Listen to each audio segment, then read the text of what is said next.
Hi YouTube, it's Kelsey from Kels Reads Things, also known as Librarians Recommend, and I am very happy to be seeing you all today on this beautiful Friday. I don't know what it's like where you guys are at, but here it is snowing and it makes me feel like this video is going to be just that much magical. I'm here today to discuss with you The Hating Game by Sally Thorne. This is definitely an adult novel. I would not recommend it for readers who are not comfortable with adult content. Now, the scenes are not too steamy, but it's, again, definitely an adult romance comedy, rom-com, if you will. So if you are a younger person watching this, I'm not going to give too much away about those certain scenes, but again, you might want to be aware. I gave this book a 4 out of 5 stars rating, and I'm very much looking forward to discussing with you. The Hating Game is about two people who work together. They are desk mates, co-workers, and enemies. You have Lucy, who is your fun-loving, petite, warm people pleaser, and then you have Joshua. Joshua is very tall, calculating, cold, and distant. And of course, it's one of my favorite tropes, enemies turned to lovers. Now, Lucy and Joshua in the book are up for a big promotion. The promotion is for Chief Operating Officer of B&G Productions. B&G are actually a publishing house, maybe not productions, excuse me, and they're actually a collaboration of two different publishing houses that had to converge in order to stay afloat and in business. Lucy comes from the Gammons production, and Joshua comes from the Bexleys of publishing.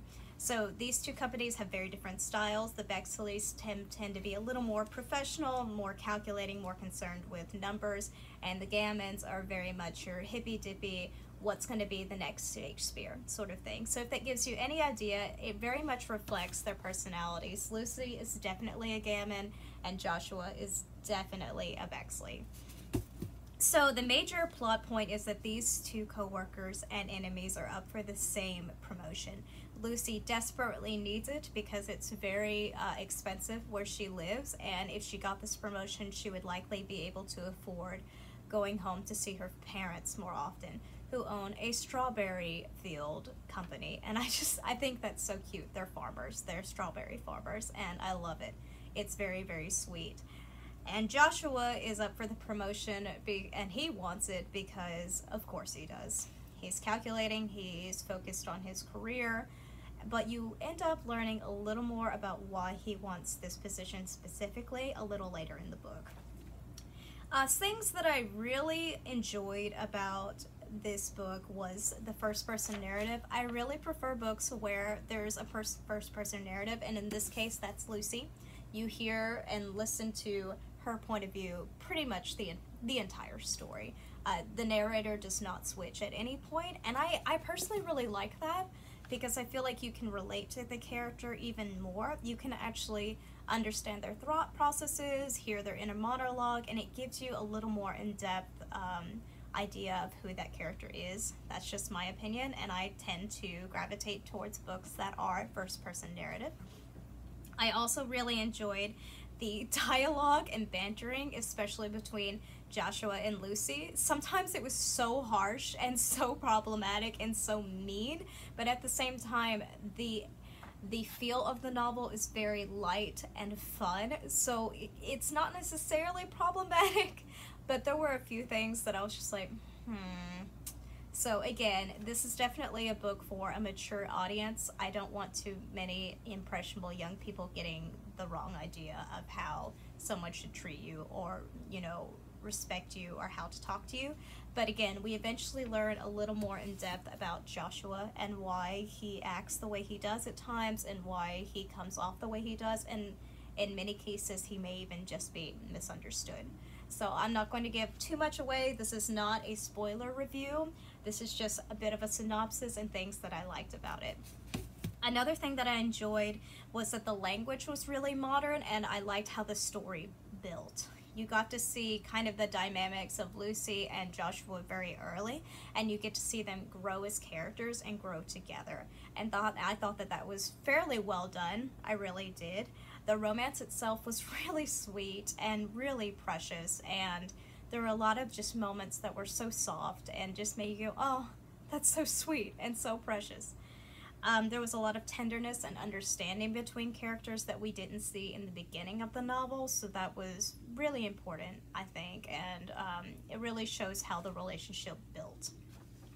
And the competitiveness between these two characters, who are very, very different people, but they want the same things. I thought that was so well done, so well done. Things that I was not as crazy about, as I mentioned before, there were some slightly problematic behaviors and or comments, especially from Joshua's part. Now again, I think it just kind of added to the comedy of the novel. Obviously, it's a romantic comedy. There are going to be some things that are said that are not necessarily appropriate or okay to say. But again, we get to learn a little more about Josh and a little more even about Lucy and why these characters are the way they are and say the things that they say to each other. The romance actually began really, really quickly, which was a little surprising to me because these characters seemed to really despise each other when the novel first started. So I thought that was really interesting. And we learn more about Josh and why he acted the way he did later on in the novel, and it made it a little bit harder for me to root for him, honestly. So that was my only kind of critique about his character specifically. And Lucy is supposedly a big reader. It's why she started reading for and working for this publishing house when it was just the Gammons, but there aren't very many books mentioned throughout the entire book. So that's just a tiny little pet peeve for me. It may not bother others.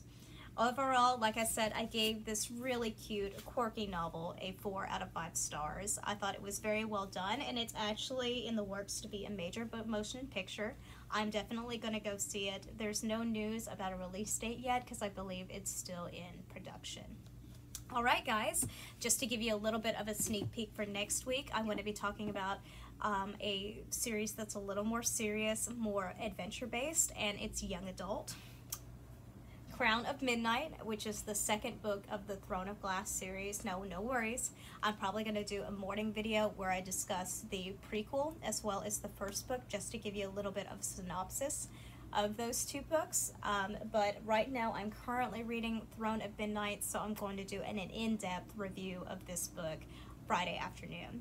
Alright guys, well if you enjoyed this video, please feel free to subscribe, ask me things, send me comments, tell me how I'm doing. Your feedback really means a lot to me and it helps me continue to make good content. Thank you for listening. I look forward to hearing from you next week, and stop by Anna Porter Public Library for all of your book questions and needs.